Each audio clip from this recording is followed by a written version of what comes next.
नमस्कार दोस्तों, आपका बहुत बहुत स्वागत है दादी माँ की बगिया। दोस्तों, क्या आपने गर्मी के लिए पालक बोई है? अगर नहीं बोई है तो फटाफट बोइए। बहुत अच्छा समय चल रहा है और जो अभी आप बोएंगे वो आपको मई जून तक खाने को मिलेगी। और इतनी अच्छी ऑर्गेनिक सब्जी अपनी बगिया से मिलनी चाहिए, लेकिन कुछ इसमें सावधानियां हैं। 4-5 पॉइंट ऐसे हैं जिनको आपको भूल कर भी नहीं अनदेखा करना है और फिर आप पालक बोइए जैसे मैं बो रही हूँ। देखिए, आपको पूरी गर्मी पालक अपनी बगिया से ही मिलेगी। तो चलिए, अंतर होता है गर्मी और सर्दी में पालक बोने का। तो वो पॉइंट क्या है, आपको पहले नंबर 1 पर आप शेडी एरिया में इस समय पालक लगाइए या ग्रीन शेड के नीचे लगाइए। अगर आपके पास में ग्रीन शेड नहीं है तो कोई दीवार है उसके साथ में लगाइए। दीवार से लगाने से क्या है, 1-2 घंटा सनलाइट मिलेगी उनको, पालक को, और इसके बाद में छाया आ जाएगी तो वो पालक चल जाएगी, सूखेगी नहीं और बहुत अच्छी हरी भरी रहेगी।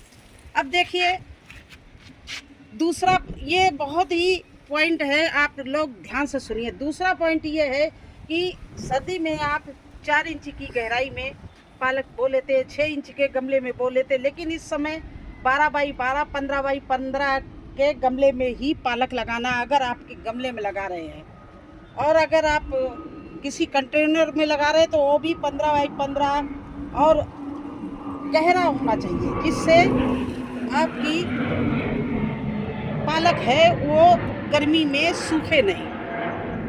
तीसरा ध्यान आपको रखना है कि अब जो कंटेनर आप भरेंगे उसमें बालू, कोकोपीट और नमी बनाए रखने वाली चीज़ें डालनी है। नीचे थर्माकोल डाल सकते हैं, बड़े बड़े कंडे के टुकड़े डाल सकते हैं।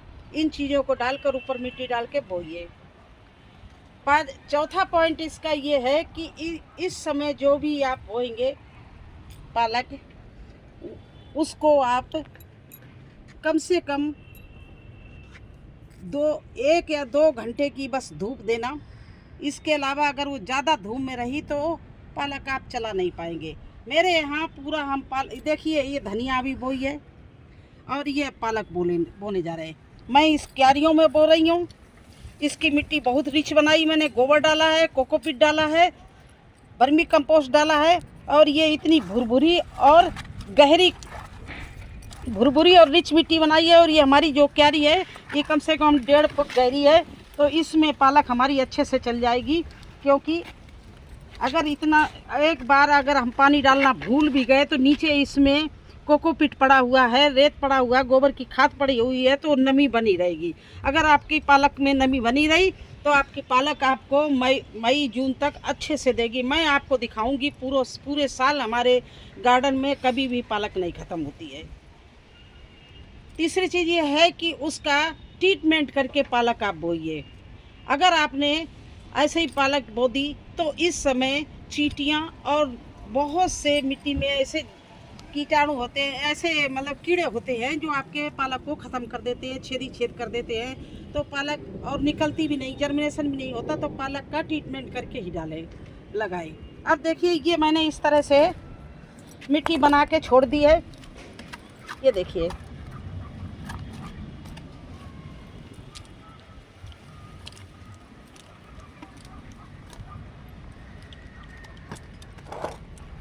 ये देखिए मेरी गहरी ये क्यारी है। इसमें हम और भी चीज़ें बो सकते थे, लेकिन नहीं, सबसे अच्छा उचित मुझे यही जगह लगी पालक के लिए। क्योंकि यहाँ पर 1-2 घंटे की केवल धूप आती है। ऊपर हमने नेट लगा रखा और साइड में ये देखिए हमारे कद्दू की बेल है, कद्दू लगे हुए हैं। तो कद्दू की छाया से ये यहाँ पर धूप बहुत कम आ पाएगी, उतनी आएगी जितने में हमारे पालक चल जाए। क्योंकि मई जून में इतनी भीषण गर्मी होती है, अगर 2-3 घंटे में पालक कहीं खुले में रखी है तो वो खराब हो जाएगी। अब देखिए, ये क्यारी मैंने रेडी कर रखी थी, ये मैं गर्मी के लिए इंतज़ाम कर रही हूँ। अभी बोऊंगी, अप्रैल मिड हो रहा है और ये मई जून तक हमें आराम से हार्वेस्टिंग मिलेगी।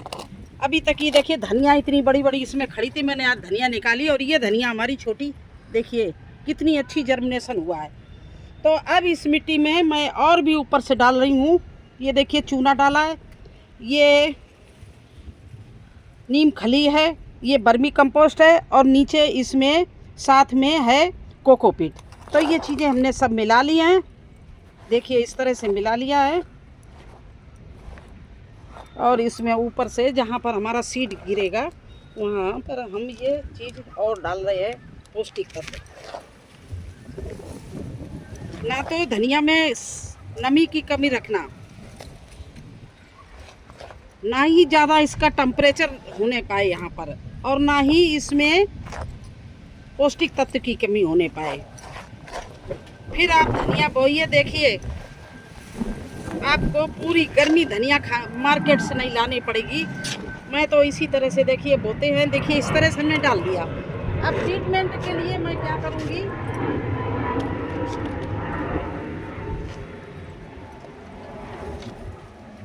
ये देखिए 3 दिन पहले मैंने एलोवेरा का पानी ये काट के एलोवेरा डाल दिया था। ये अब एलोवेरा को तो मैं निकाले ले रही हूँ।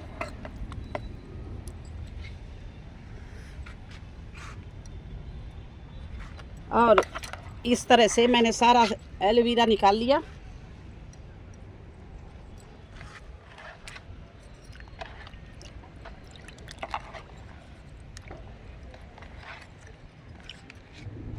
ये सारा निकाल कर और इसके पानी से इस तरह से पहले मैं एलोवेरा का पानी भर दूंगी। इससे क्या है, जर्मिनेशन भी बहुत अच्छा होगा और ये पौष्टिक तत्व भी इसमें होते हैं। और इतना तीखा होता है कि अगर इसमें चींटी या कोई कीड़ा लगना चाहेगा हमारा बीज नहीं खराब होगा। तो और इसका जर्मिनेशन भी बहुत जल्दी हो जाएगा।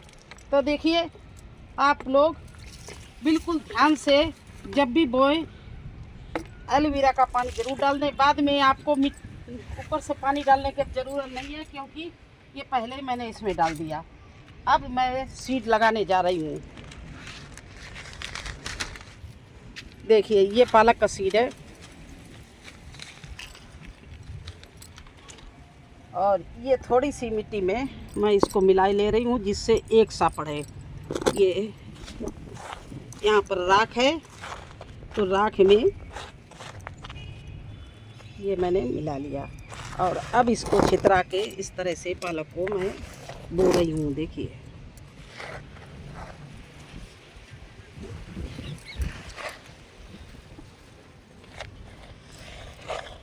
मेरे गार्डन में कई जगह पालक खड़ी हुई। कुछ तो मैंने डब्बों में बोई थी, लेकिन अब गत्ते के डब्बे में भी बोना है तो गत्ता का डब्बा छाया में रखना और कम से कम 15 इंच गहरा डब्बा हो, उसमें आप बोना। तो इस तरह से हमने ये देखिए पालक को बो दिया। जहाँ कम है थोड़ा सा मैं और डाले दे रही हूँ और ऊपर से इसको मैं मिट्टी से ढक रही हूँ।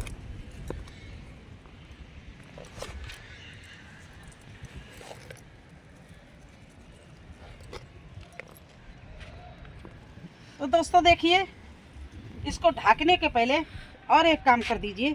ये राख है, अगर आपके पास लकड़ी की राख हो उसको थोड़ा सा आप इस तरह से डाल दीजिए हल्का, क्योंकि इस समय गर्मी आ रही है और गर्मी में चींटियों का प्रकोप बहुत हो जाता है। तो ये सब इंतज़ाम करना पड़ता है। फिर ऊपर से इस तरह से मिट्टी से पूरा आधा इंच, कम से कम आधा इंच मिट्टी ऊपर से डाले दे रहे हैं। इसको ढक दिया है। देखिए इस तरह से गर्मी के लिए पालक मैंने बो दी है। अगर आप लोगों ने ना बोई हो तो फटाफट बोइए और मेरा विश्वास करिए, जैसे मैंने बोया ऐसे बोइए तो आपको इतनी अच्छी पालक मिलेगी कि आप तो हार्वेस्टिंग करते करते थक जाएंगे। मेरे पास तो पालक और धनिया की कमी नहीं रहती। धनिया देखिए कितनी अच्छी जर्मिनेशन हुआ है। ये देखिए थोड़ा सा अंधेरा हो रहा है, नहीं तो आपको और स्पष्ट नज़र आता। इतनी अच्छी धनिया है, ये मुझे गर्मी में हार्वेस्टिंग के लिए मिलेगी। और अभी जो हार्वेस्टिंग कर रहे हैं वो उस साइड में रखी है लेकिन अब मैंने छाया में दोनों चीज़ें बोई हैं। तो कैसा लगा आपको हमारा ये वीडियो? अच्छा लगा हो तो लाइक करना, चैनल पर नए हैं तो सब्सक्राइब जरूर कर देना। फिर मिलते हैं एक नए वीडियो में एक नई जानकारी के साथ। तब तक के लिए मुझे आज्ञा दीजिए। धन्यवाद।